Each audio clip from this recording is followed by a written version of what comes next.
I think the most fun part for Elizabeth and I is continuing owning our point of sale basically with the online stuff is we get to create curated collections for any reason. We can do because I said so box. We can do sports related boxes, I think Oscar night boxes, other local partnerships. So I think if anyone is listening here who would like to connect for perhaps a local partnership, we would love to hear ideas. Yeah, obviously we partner with local distillers and food, but we didn't mention this, but we also partner with local food products. So that espresso martini, we use Taza chocolate. They're really beautiful chocolates here out of Somerville, Massachusetts. We have some specialty flavors that are seasonal. We use Simma's Bakery cheesecake and our spirited raspberry cheesecake. So we're looking for all types of partners, but also with our collection boxes, we have some partners who aren't in food at all that we just like to include for our birthday box.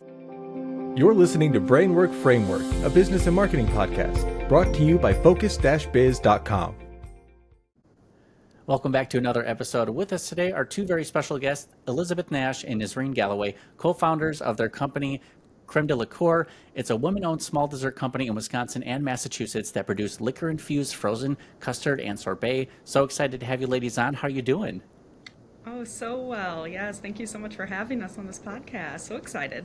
Absolutely. So how do these two, one Midwest, one East Coast, come together and form this crazy idea to put liquor inside of ice cream? Tell us more about what you were doing before that kind of brought you into what you're doing now.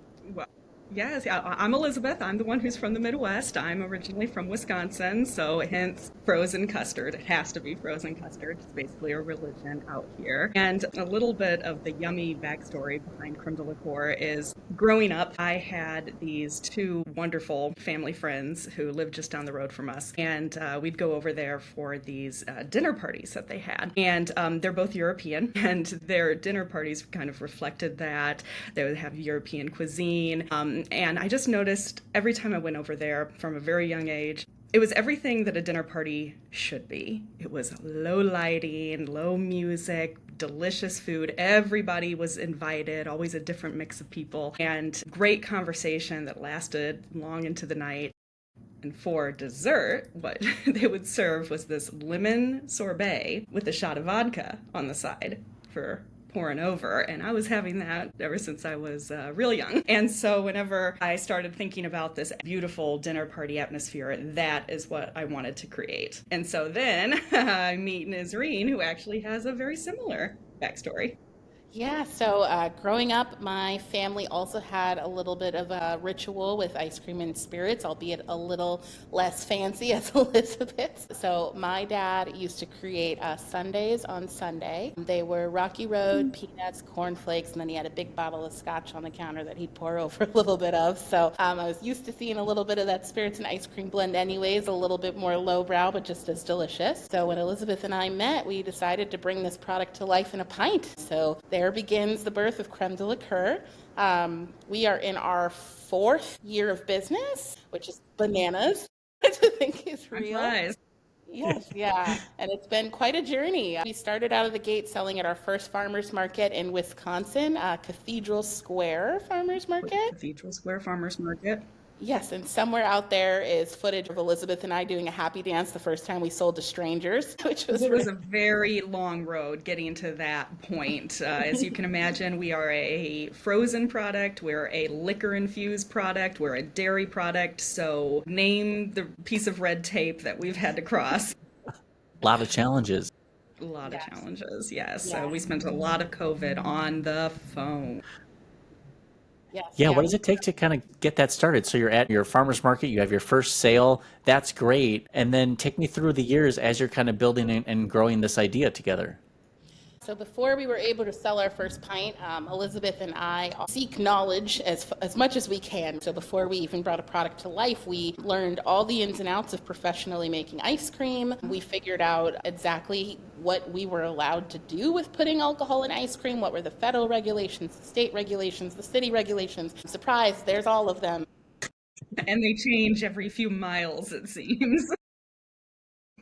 became, our guiding light, making sure that was all set away. So that took quite a lot of time in the pandemic in the beginning part of our business. So while we were doing all that, Elizabeth was also over there perfecting the flavors we were going to launch with formulation. And one big thing that's been central to us as we've been continuing to grow is using local as much as possible. So even from our very beginning flavors, Elizabeth can speak more to that too. Local has been something we've been thinking through, from flavor choices and partners and all that. Local is always more delicious. And starting in Wisconsin, not sure if Nisreen mentioned this, but we started in Wisconsin, and then a few months later, Nisreen, who lives in Massachusetts, she started the same production in Massachusetts. And one thing that Wisconsin and Massachusetts have in common is we're big foodie states. I mean, just the amount of local food, local love that we get here, and obviously Wisconsin's got all this dairy of obsession and spirits obsession, so it was really easy for us to find wonderful local partners to work with. Yeah, so speaking of the flavors that we have, we started off with our flagship four, a few of them being our chocolate brownie bourbon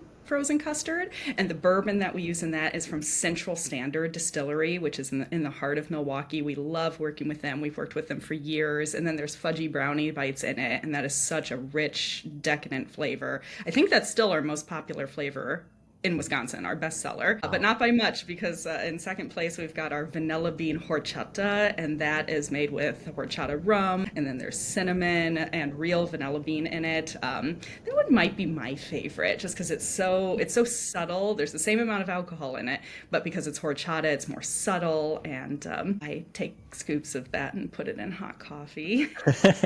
Sexy affogato. Ooh, I love that. And then we have really some fun ones which have a more Massachusetts flair to it, like the espresso martini, which is also chocolate custard, and then there's real ground espresso in it, and every few bites you get chocolate covered espresso beans, so you get a big crunch from that. And we have a local partner in Massachusetts for that. So it's local, delicious, really wide ranging flavor profile, from subtle to more liquor forward, vanilla based, chocolate based, different spirits in each and every one of our flavors. We're really proud of this range that we've created and continue to create. It is. I was just going to say, it is some really good ice cream, because all the events I've gone to, I'll try one flavor because it sounds real good. And I'm like, oh my God, that is amazing. The best I've ever had. And then I come back and I'm like, I think I want to try this one now. And then I come back and I'm, you guys, I was wrong about the first one. This one is the next favorite one.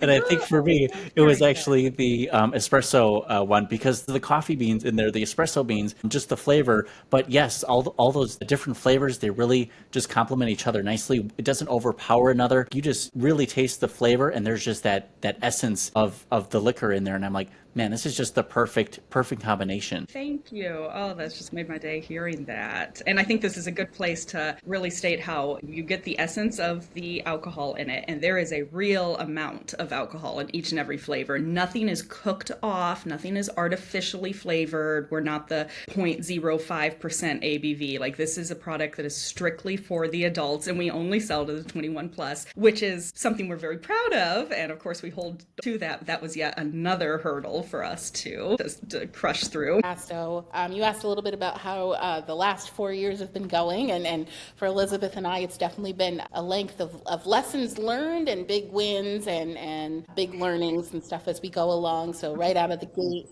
we started selling direct to customer at farmers markets and pop-up events. But we always knew we wanted to see our product in retail stores.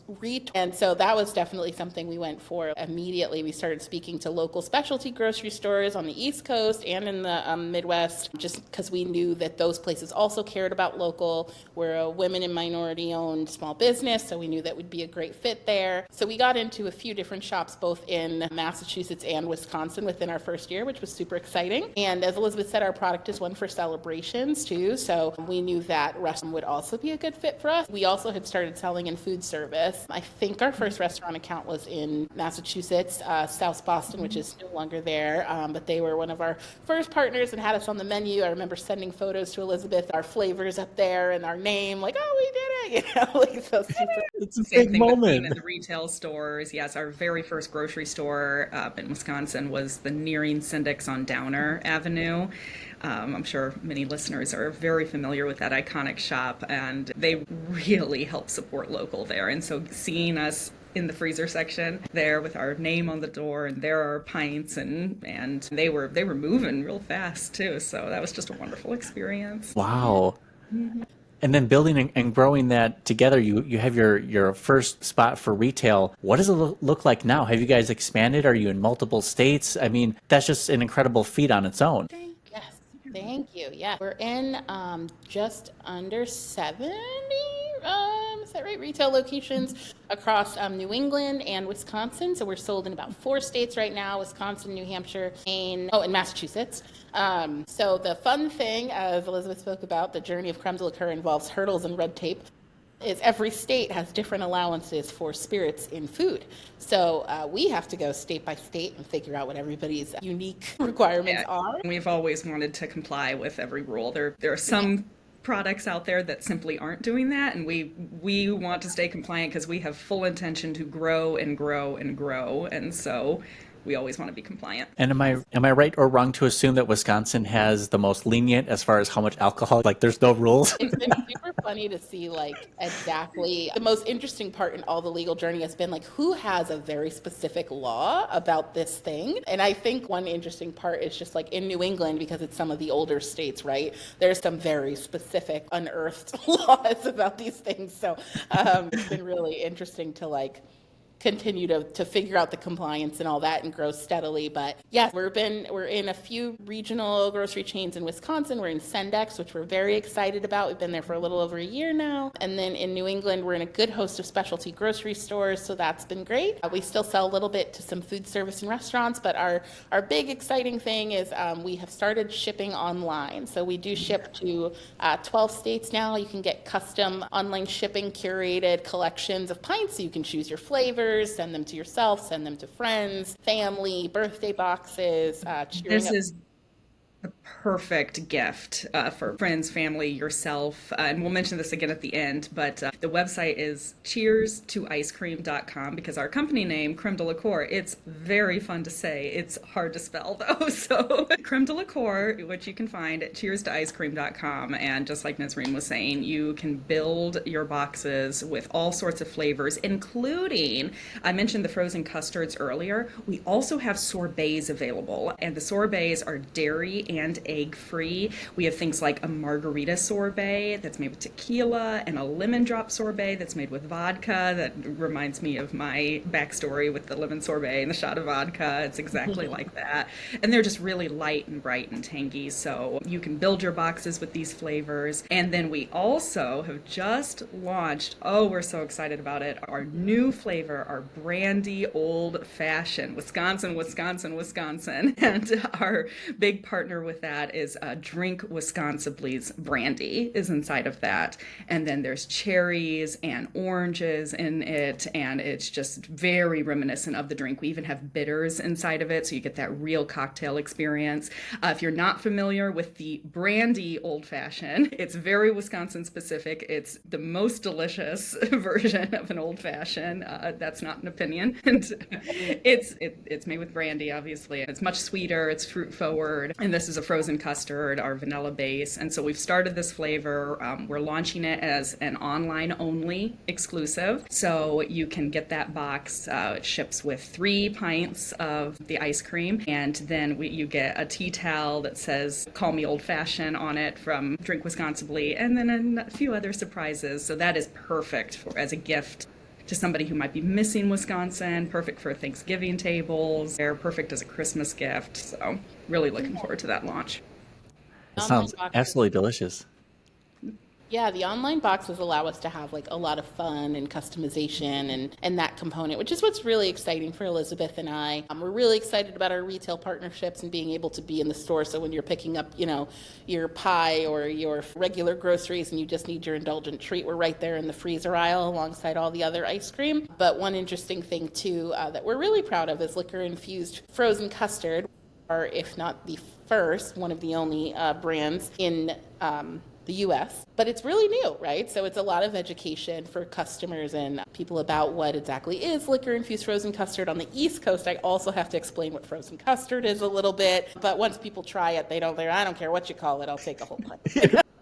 Yeah, and if any listener is not familiar with frozen custard, it's the ice cream times 10. It's ultra luxurious, extremely smooth, extremely creamy. It's got a higher egg yolk content in it, which just makes it much like luscious. Luscious is the word. We'll just go with that. What was the transition from kind of being like the, pop-up markets, the retail, and then you're almost doubling the amount of states you can sell to by going online? Have you seen a big increase in your sales? Or is this more like your kind of tried and true customers are just ordering more because now they can have it conveniently sent to their home? Yeah, we're excitingly at the beginning of our journey with online shipping right now. So what we're seeing is a mix of customers who have kind of always asked us to be online, be able to get our product now, which is super exciting. And then we're also meeting some new friends in the frozen custard world, which is really cool. So from a business perspective, Elizabeth and I are testing out some new marketing methodologies and stuff like that, doing more intense like paid media and some more like SEO stuff. And so that's been really exciting to see how that's going to impact our brand. If we haven't said it already, for the last 4 years, the entire Crème de Liqueur department are these two lovely women you're looking at right now. Hey. Yeah, that includes everything from flavors, Social, recipe development, packaging, social, everything. We were both in the kitchen. We were both scooping, distributing, like everything. Shilling, lots of shilling.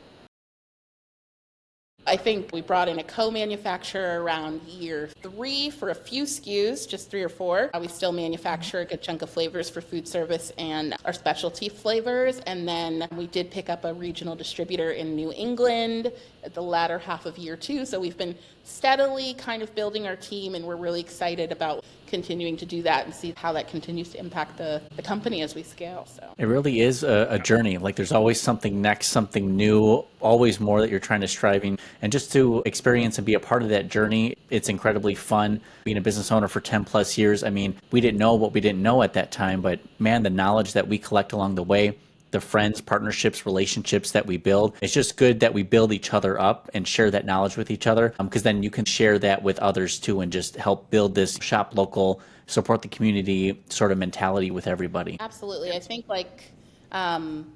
Elizabeth and I have bonded a lot over farmers markets. For anybody listening who's ever done a farmers market, we all know that you get there, when the customers get there at 9 a.m., we're all smiling and happy. But before then, when you're setting up the tent, sometimes in the pitch dark because it's like winter and the sun isn't setting early anymore, in coolers and all types of stuff. There's this sense of looking around at other local small business owners, right, where it's really just we're all just really doing this. I don't know. There's something to be said about that, Yeah. community and the understanding. And go ahead, Elizabeth.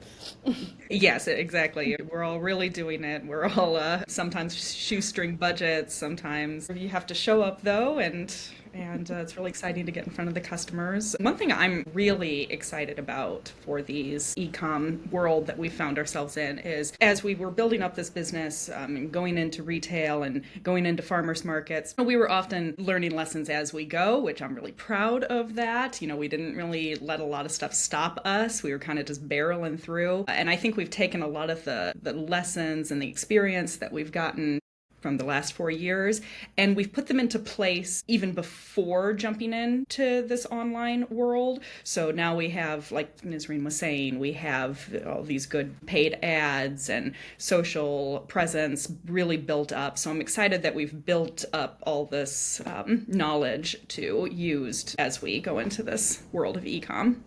Yeah. Absolutely. And I think you guys have the right mindset, the always be learning mindset. There's no challenge that you can't just, hey, if we put our heads together and figure this out, make something happen, you can make things happen. When you're out there in the heart of winter setting up, you see other people doing it and other business owners going through that struggle. You're like, okay, we're not alone. We're doing this. If they can do it, we can do it. We got this. And you just continue to push forward year after year after year. Yeah, absolutely. Elizabeth and I often say we'll be smarter tomorrow whenever we fail. Yeah, definitely a methodology that we've grown our business by, especially with all the red tapes and hurdles. And there's few other brands out there doing what we do. There's even less doing exactly what we do. So we're always learning and always learning. As business owners, you see the the benefits and the value in learning from businesses that are not like your own too. What lessons have somebody learned outside of food that you could bring into the CPG product space and all that. So I know that that's been like big for us too as we continue to grow. Like, oh, that person did this thing. Like, let's see how that might work with our kind of product and all that kind of stuff. So Yeah. Absolutely. And what I really love about Crème de Liqueur is we get to be the elegant and the fun and the sexy product. So we get to talk about it in that capacity. We like to say that you should just always have a pint of Crème de Liqueur in your freezer because you never know what the night holds. You never know when you'll want to elevate a moment, whether that's just for yourself or somebody's coming over, or you just want to make a moment even more special. Pull out the Crème de Liqueur. Absolutely. And for you guys, have you considered, now there's like cannabis infused products and some are, hemp derived products, and how does it work together? Does it kind of draw awareness to these fun sort of food edibles? Or do you see any sort of future where cannabis makes its way into your delicious ice cream? More red tape. I'd be amazed. We get that question a lot, though. I think, Yeah. A lot of people would be very interested in that kind of flavor. I'm not saying no. What's saying no? One thing at a time. Baby steps. We can't go sprinting yet. No, you guys are doing so much already, and I didn't mean to put another obstacle in front of you. It was just more out of curiosity, kind of drawing into everything. But everything you've accomplished, I mean, you're building up so much. You got great flavors, great feedback from everyone who loves the product. So excited for the future. Tell us again, where can people find you guys online? Website is cheers2icecream.com. Excellent. And we'll have those available down in the show notes and the description, so you can have the direct links and spelling for those links. You can get directly connected. What are you guys looking forward to most in 2026? We're just about to wrap up 2025. Is it new products? Is it more states? Is it just kind of resting, relaxing, and appreciating everything you've done so far? Yes, I'm glad you mentioned the more states, because that's exactly right. I am so excited to keep green-lighting states as we push forward with selling online. I want to be able to ship boxes just as far as we can safely on dry ice, if anyone's wondering. And I really want this product to be able to show up on the doorsteps just all over the country. I want this to be the perfect Christmas gift for people. And then in the new year is when people celebrate the end of dry January in very fun ways, and Valentine's Day. I want them to be thinking about Crème de Liqueur for all the holidays. Yeah, Excellent. absolutely. Just to echo that same thing, like really excited about our online shipping. I think the most fun part for Elizabeth and us continuing owning our point of sale basically with the online stuff is we get to create like curated collections for any reason. Because I said so box, we can do like Because I want to. Sports related boxes, I think Oscar night boxes, other local partnerships. I think if anyone was listening here who would like to connect for perhaps a local partnership, we would love to hear ideas. Yeah, obviously we partner with local distillers and food, but we didn't mention this, but we also partner with local food products. So like that espresso martini, we use Taza chocolate. They're really beautiful chocolates here out of Somerville, Massachusetts. We have some specialty flavors that are seasonal. We use like Simma's Bakery cheesecake and our spirited raspberry cheesecake. So we're looking for all types of partners, but also with our collection boxes, we have some partners who aren't in food at all that we just like to include for birthday boxes. Yes, candles and koozies and party favors, and we can have a lot of fun with this. Oh my goodness, both for the ideas that you can come up with, and if you ever asked your audience, your customers, what kind of box would you create if you could make your own box, that can give some great ideas into just the wacky craziness that they can come up with, and just kind of builds off of your fun, sexy, just the enjoyment vibe of a liquor-infused dessert. It's incredible. Thank you both for joining us and sharing your product and your knowledge and your wisdom with us. The journey of entrepreneurship is a lot of fun. Like you said, obstacles and red tape, but as long as you're enjoying the journey, keep that positive, fun outlook, and you guys are going to do absolutely just fine and crush it. As long as the frozen custards Absolutely. Thank you guys so much, and we appreciate it. Thank you. Thanks for having us. Cheers. Cheers.